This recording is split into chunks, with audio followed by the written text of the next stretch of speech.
Korang tahu tak, masih ramai lagi pasien yang tanya dengan doktor, doktor, bila kita buat proses penanaman rambut ni, kita guna rambut sendiri ke ataupun guna rambut orang lain?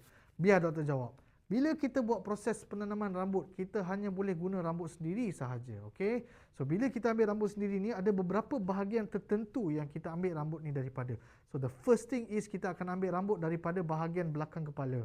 Yang kedua, kita akan ambil rambut daripada bahagian jambang dan juga bulu badan. So, bila pasien tanya, doktor, boleh tak saya nak guna rambut orang lain untuk buat prosedur penanaman rambut? Jawapannya adalah, buat masa ini tak boleh.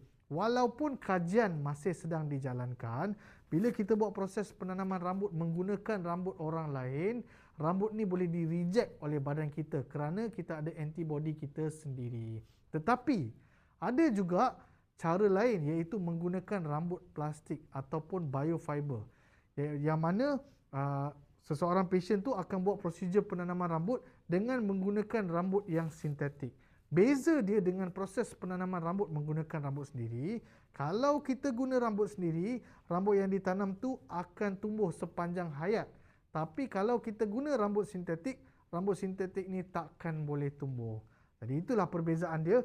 Dan ada juga perbezaan-perbezaan lain yang mana menyebabkan rambut yang kita guna daripada badan kita sendiri ni lebih superior compare dengan rambut sintetik. Seperti jangkitan kuman yang lebih common dengan rambut sintetik, dan juga rambut sintetik ni kadang-kadang dikatakan boleh gugur.